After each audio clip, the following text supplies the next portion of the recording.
Mamimili na tayo ngayon. Dito tayo sa tag 100. Ito yung mga tag 100. Tama po.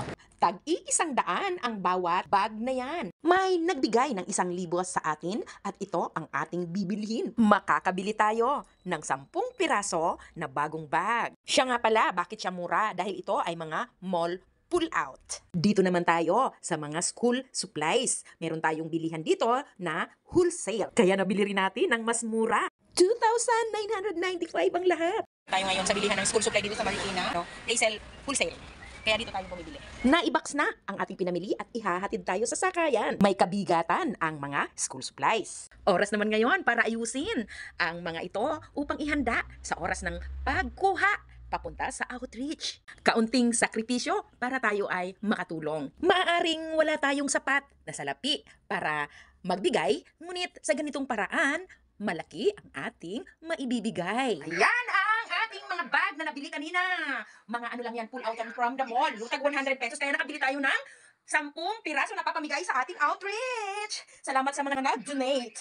Ayan, yung 3K, mga school supply. And yung 1K, ayan mga bag. Hello everyone! Kumusta kayong lahat? This is your Auntie G or si Miss Grace. Bago natin tapusin yung video na ito, ay nais ko lang magpasalamat sa inyong lahat, especially sa tumulong na magbigay ng mga donations. Isang nagbigay ng 1K at saka isang nagbigay ng 3K na pinabili nila ng school supplies. And meron tayong papamigay sa ating nalalapit na outreach para sa mga batang nangangailangan na nawala ng mga gamit during the typhoon. So, special mention, Brother Edgar and Sis Lorraine. Sila ay mga nasa ibang bansa. Pinakita ko sa kanila yung mga resibo ng ating mga binili para legit tayo.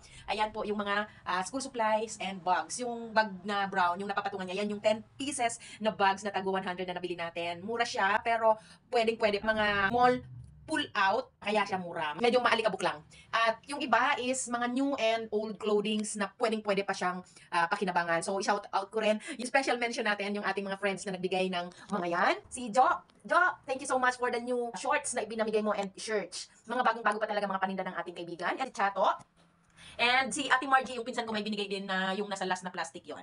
Yung kay Chato ay ano ko na, pinaghiwa-hiwalay ko na kasi nasa isa siyang malaking bag. So, nilagay na natin sa mga garbage bag. Yung garbage bag lang yan, pero malinis. So, thank you so much sa inyong lahat. And of course, sa mga nais pang tumulong sa susunod pa nating mga outreach ay nag-advance Merry Christmas tayo dyan. And magkakaroon tayo ng another outreach this coming. Kung hindi natin kakayanin ngayong November, ay December siya. So, nasa planning pa namin magkakaibigan kung kailan namin ito gagawin. Kahit kaunti lang makapagbigay tayo. Kung mga gustong magbigay in kind or in cash, kung wala kayong time na mamili, meron tayong bilihan ng mga school supply na wholesale. So, mas mura-mura. Yung iba naman gusto mamigay ng chinela, so pwede rin yan na mag-order tayo sa mga wholesale na tindahan. Thank you so much guys. God bless you. Nawa ay lalo tayong pagpalain sa ating mga naitutulong. Hindi ibig sabihin wala tayong pera ay hindi na tayo pwedeng tumulong. Pwede rin mag-volunteer kapag mayroong mga ginagawang outreach. Salamat to all the followers, friends, and nagmamahal sa atin. Maraming salamat. Don't forget to watch the video. Mag-comment po kayo dyan sa baba para malaman natin kung may mga opinion kayo na pwede natin gawin.